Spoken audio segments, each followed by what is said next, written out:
Beneath this frozen sky, 300,000 men are about to be swallowed by the earth. The Volga River, the spine of Russia, and on its western bank, a city that refuses to die. Stalingrad, November 1942. Not a city anymore, a graveyard made of concrete.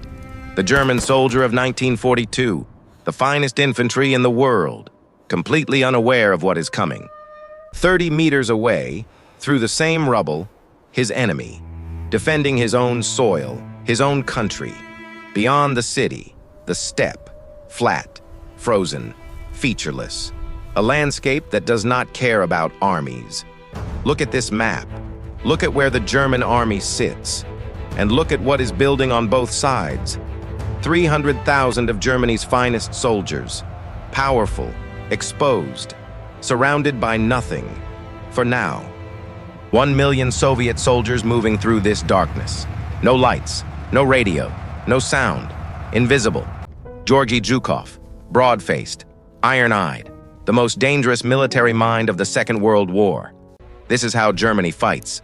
Deep columns, mass, shock, the doctrine that conquered Europe. And this is the weakness inside that doctrine. A weakness the Soviets are about to exploit completely. The British answer. The square. 4 walls of bayonets, a human fortress that stops cavalry cold.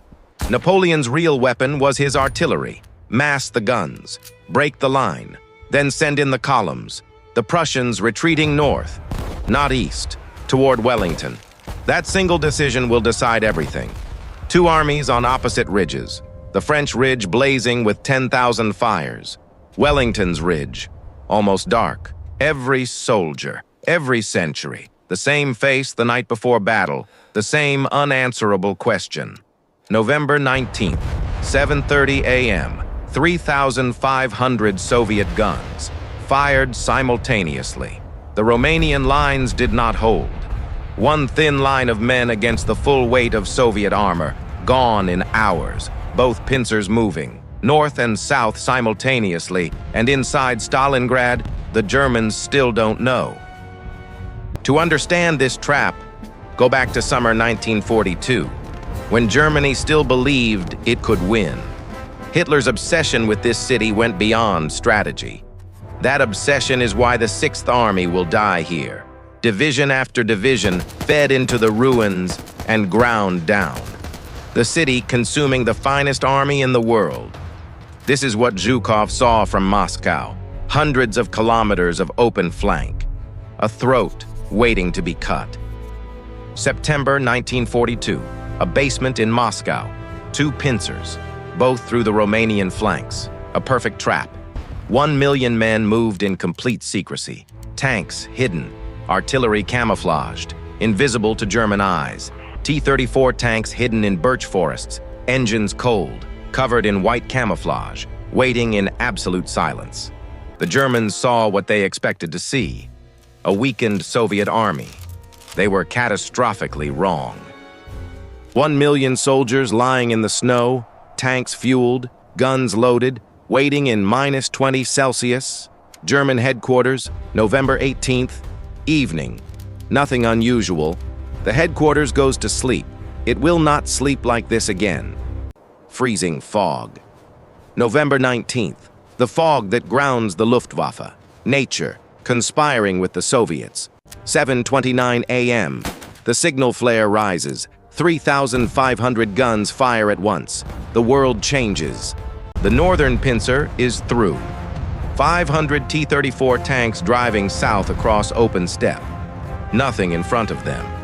Soviet armor at full speed through the fog.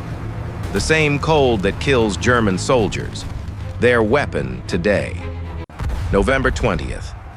The southern pincer launches. A second Romanian army collapsing. Both jaws closing at once. An army dissolving. Not in panic, in the mathematics of the impossible. Military formation becoming individual men. The German reserve. Too small. Too slow.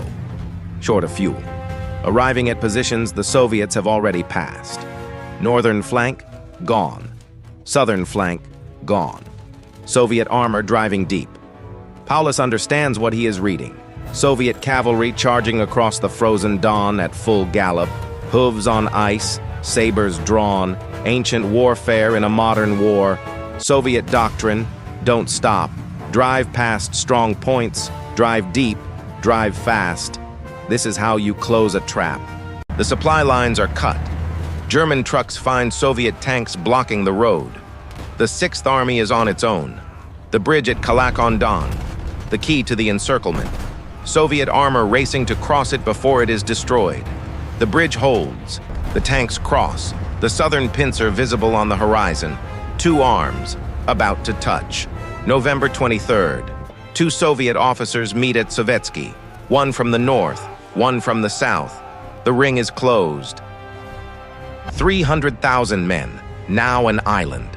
The Volga to the east, Soviet forces on every other side. Sealed. Inside the pocket, the word spreads. Eingeschlossen, surrounded.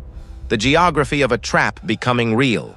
Paulus requests permission to withdraw. Hitler refuses. Hold Fortress Stalingrad.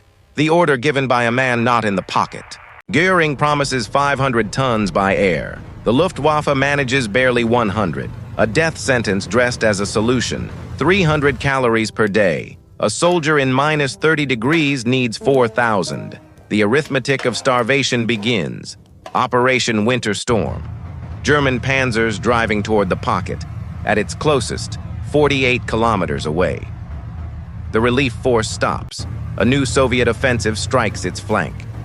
The door briefly existed. Now it is closed forever. January. Minus 35 Celsius. No winter equipment, soldiers wrapped in blankets, frostbite claiming hands, fingers, everything. Operation Ring, the pocket compressing from all sides.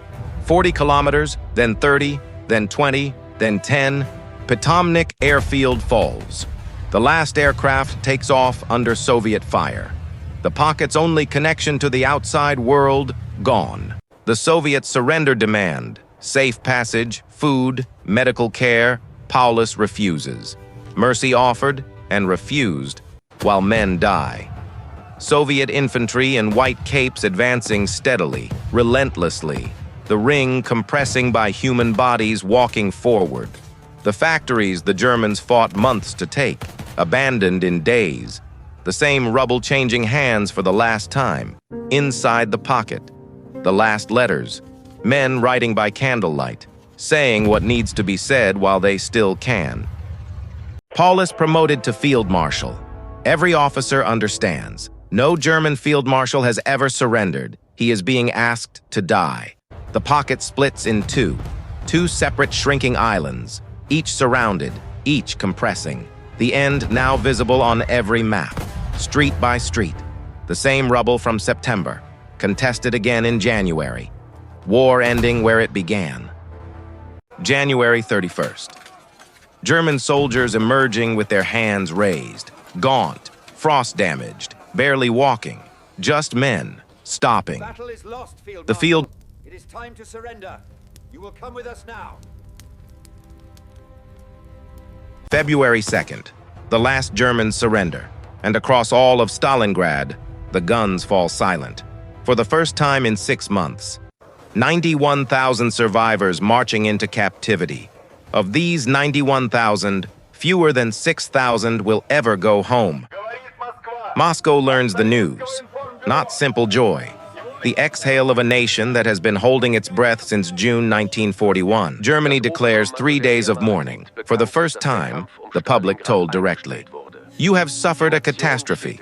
Before Stalingrad, German arrows moved east. After Stalingrad, Soviet arrows moved west. And they would not stop until Berlin. Zhukov at a window. 1 million men moved in secrecy. A trap closed in 72 hours. He is already planning the next. 300,000 entered the pocket. 6,000 came home. The rest remain in the Russian earth. After Stalingrad, the Soviet army never stopped.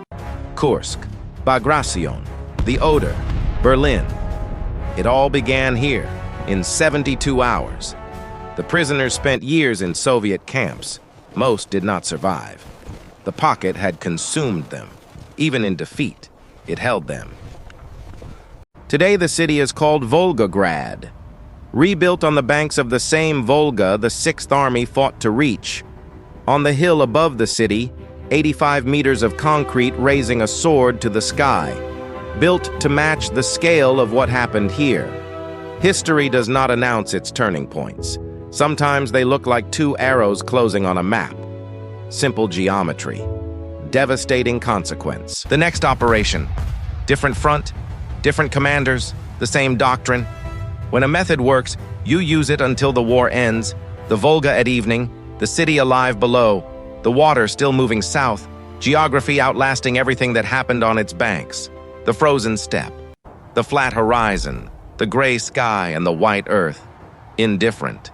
Already forgetting. Already continuing. One boot print in the snow, the wind comes, the snow fills it, nothing left, as if no one ever came. That is why we must remember.